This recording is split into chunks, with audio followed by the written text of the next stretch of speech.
നാട് മുഴുവനായിട്ട് കറക്കിയില്ലേ? ഇനിയെങ്കിലും പറ. എന്ത് പറയാൻ? എല്ലാം. എന്തല്ല? അവളെ കുറിച്ചുള്ള എല്ലാം. നിനക്ക് എന്തായി പറയണ്ടേ? അവൾ ആളെങ്ങനെ? സ്പോഞ്ചാണോ? സ്പോഞ്ചോ? എടാ, ഹാഫ് സ്കേർട്ട് ആണോ ഫുൾ പാവടയാണോ എന്ന്? ഫുള്ളാ. ഇനി പറ, നീ എങ്ങനെ മെനിക്കെടുത്തെന്ന് വിശദമായി പറയണം. അതെ, ഒരിക്കൽ അവള് വന്നതിന്റെ പിറ്റേ ദിവസ ഞാൻ കുളിക്കാനായി കുളിമുറിയിലേക്ക് പോവായിരുന്നു. എന്നിട്ട് വാതിൽ തുറന്ന് അകത്ത് കയറിയപ്പോ അവള് കുളി കഴിഞ്ഞിറങ്ങാൻ പോവായിരുന്നു. ഡ്രസ്സൊക്കെ ഇട്ട് കഴിഞ്ഞിരുന്നു? ഓ, എന്നിട്ട് എന്നിട്ട് നാണിച്ച് വിളറി അവൾ നിന്നു.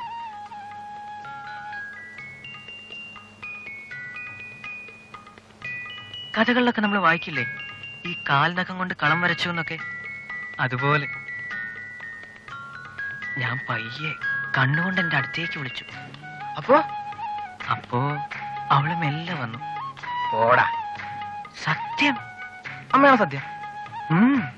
എന്നിട്ട് ഞാൻ അവളുടെ കൈവിരലിൽ പിടിച്ചു. എന്നിട്ട് അതിലിട്ട് കൊടുത്തു ഒരു കിസ്. അപ്പോ അവള് കൈ മെല്ലെ വലിച്ചിട്ട് പറഞ്ഞു, ഞാൻ പോവാ, ആരെങ്കിലും വരും. നിക്ക്, ഇഷ്ടമാണോ എന്നെ? എങ്കിലൊന്ന് പറഞ്ഞേ. എന്ത്? ഇഷ്ടമാണെന്ന്. പോരാ, പറയണം. കണ്ണേറ്റിനറിയാലോ. എന്ത്? എനിക്കിഷ്ടമാണെന്ന്. എങ്കിൽ കവിളിലൊരു ഇഷ്ടം തരട്ടെ. ഇപ്പോഴോ? എന്താ ഇപ്പൊ തന്ന തരട്ടെ? ഭയങ്കരമായ പുളു. എന്നാ വേണ്ട, വിശ്വസിക്കണ്ട. എന്തിനാടാ എന്നോട് ഈ പുളു? ഞാൻ പറഞ്ഞോ വിശ്വസിക്കാൻ? ദേ, ഇത് കണ്ടോ, അവളുടെതാ. എനിക്ക് തന്നിരിക്കുക, എപ്പോഴും ഓർക്കാൻ. നിനക്കറിയില്ല, ഇപ്പോഴൊക്കെ ഞാൻ ചെല്ലാതെ അവൾ ഉണ്ണില്ല, ഞാൻ ഉറങ്ങാതെ അവൾ ഉറങ്ങില്ല. അറിയോ? സത്യമാണോടാ? സത്യം. എന്നാ അമ്മയെ കൊണ്ട് സത്യം ചെയ്തേ. എന്തിനാ? വേണ്ടെന്നേ, ഞാൻ പറഞ്ഞൊക്കെ കള്ളവാ. കള്ളവാ. എന്നാ അത് നോക്കട്ടെ ആ പാസരം. എന്തിനാ? അല്ല, റോഡ് വല്ലതും ആണെന്ന് അറിയാലോ. നീ ഒന്നും നോക്കണ്ട, ഞാൻ പോവാ. അവൾ എന്നെയും കാത്ത് ഇപ്പൊ ഉണ്ണാതിരിക്കായിരിക്കും. എടാ, നിന്റെ സ്പോഞ്ചിനെ എനിക്കൊന്ന് കാണണമല്ലോ. ഇപ്പൊ നീ കാണണ്ട ഗോപു. ദാ, ആ കടത്തുവഞ്ചി കണ്ടോ? കണ്ടോ? എന്നെങ്കിലും ഒരിക്കൽ ഞാൻ അവളെയും വെച്ച് ആ വഞ്ചിയിൽ വരും. അപ്പോഴും നീ ഏതെങ്കിലും കടവിൽ നിന്ന് കണ്ടോ? ഒച്ചയൊന്നും ഉണ്ടാക്കി വയ്ക്കരുത്. അവളെന്റെ മടി കിടന്ന് ഉറങ്ങുമായിരിക്കും.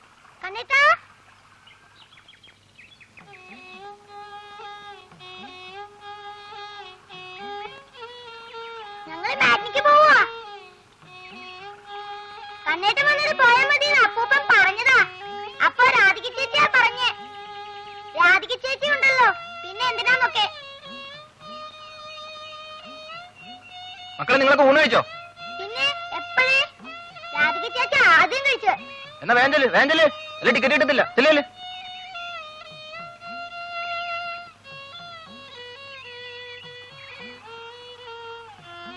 എടാ റോഡോടെ എന്തിനാടാ എന്നോട് ഇതൊക്കെ?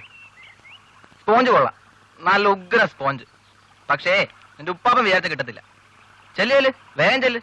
അവൾ നിനക്ക് വേണ്ടി ഉണ്ണാതെ കാത്തിരിക്കുകയായിരിക്കും. അപ്പൊ എങ്ങനെ? കടത്തുവഞ്ചി വരുമ്പോ ഒച്ച ഉണ്ടാക്കരുതല്ലേ? ഇല്ല, മിണ്ടില്ല. നീ നോയിക്കോ, ഞാൻ കൊണ്ടുവരും. അയ്യോ, പേടിപ്പിക്കല്ലേ. കൊണ്ടുവരും ഗോപു, നീ കണ്ടോ. കാണാം. ശരി, കാണാം.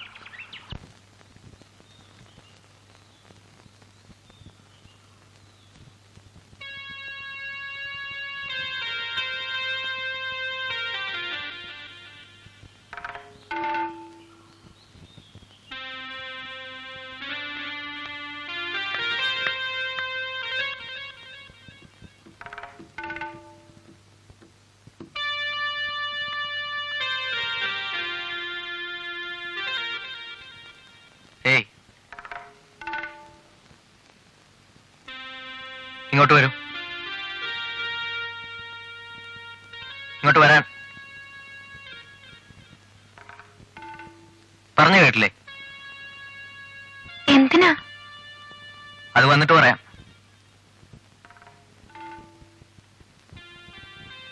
വേണ്ട, ഞാൻ പോവാ.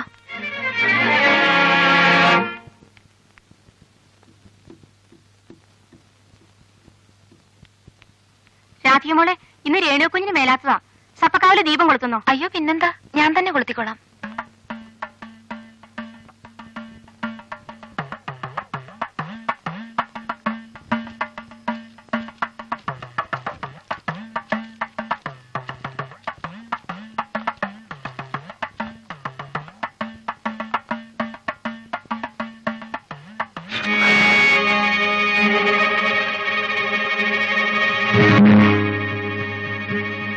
ഒന്ന് വിളിച്ചാ വരാൻ എന്താ ഇത്ര പ്രയാസം?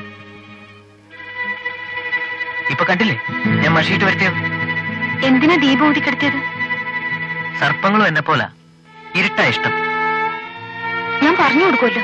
നില്ല്, എന്തു പറയാൻ? ആരോട് പറയാൻ? പണ്ട് അരളിവറ ചോട്ടി വെച്ചൊരു പച്ചത്തുമ്പിയെ ജീവനോടെ പിടിച്ചിരുന്ന പീറ പെണ്ണല്ലേ നീ? എവിടുന്ന് കിട്ടിയ അഹങ്കാരം? എന്തിനാ നിന്നിട്ടാ ഇങ്ങനെയൊക്കെ? എന്റെ കയ്യിൽ നിന്ന് വിടും, എനിക്ക് ഇഷ്ടമല്ല തോന്നും.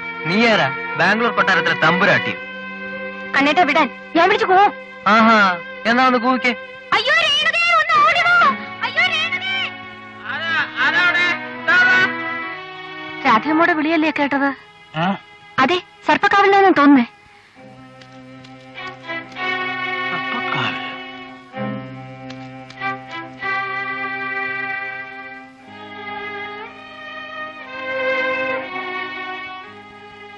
ആരോടെങ്കിലും പറഞ്ഞിട്ടുണ്ടെങ്കിൽ ഞാൻ മുത്തി കറുപ്പിക്കും.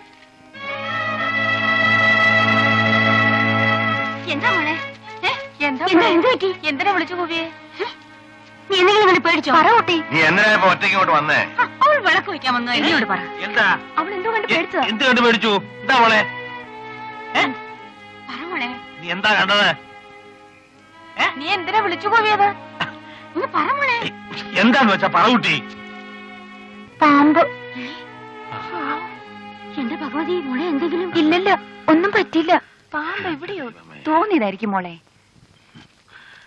സർപ്പദൈവങ്ങളെ, എന്തെങ്കിലും കൈപ്പഴ വന്നിട്ടുണ്ട്, പോർക്കണേ. അടുത്തേക്ക് എങ്ങാനും വന്നോ രാത്രി? എവിടെ വെച്ചാ കുട്ടി കണ്ടേ? അതുവഴി പോയതേ ഉള്ളൂ. ഓ, ഏതായാലും ഒന്നും പറ്റിയില്ലല്ലോ. ഇനിയിപ്പോ ഈ നാട്ടിലെ കണ്ണടച്ചെന്നോടൊന്നും ഉറങ്ങാൻ കൂടെ പറ്റില്ലെന്നായല്ലോ. സാരമില്ല ചേച്ചി, നീ വാ മോളെ, നമുക്ക് പോവാം. അല്ല, അങ്ങനെ ഇപ്പോ ഇവിടെ വെച്ച് ഈ കുട്ടി എഴയന്തുക്കളെ കാണാൻ എന്താ ഒരു നിമിത്തം? പരമേശ്വര കുറിപ്പ് ചിന്തിച്ചോ? ഓ, അല്ല അനക്കോടല്ലോ കണ്ട് പേടിച്ചതായിരിക്കും. ഒക്കെ നിസാരം. പരമേശ്വര കുറിപ്പിനൊക്കെ നിസാര. ജാതകപ്രകാരം ആ കുട്ടിക്ക് എന്തൊക്കെയോ ദോഷമുണ്ടെന്നാ പറയുന്നത്. ഇനിയിപ്പോ ഇവിടെ വെച്ചെങ്ങാനും നീ നിന്റെ നാവ് കൊണ്ടൊന്ന് അടങ്ങിയിരിക്കണ്ട. ഒന്നും അടക്കി വെക്കണ്ട. നോട്ടീസ് കിട്ടിയെന്ന് തന്നെ കുട്ടിക്കോളൂ. വലിയ കോയിക്കലെ ആ സർപ്പക്കാവ് കളിക്കരുത് പറഞ്ഞേക്കാം. ഗോപാലക്കണിയാനെ കണ്ടിട്ട് തന്നെ ബാക്കി കാര്യം.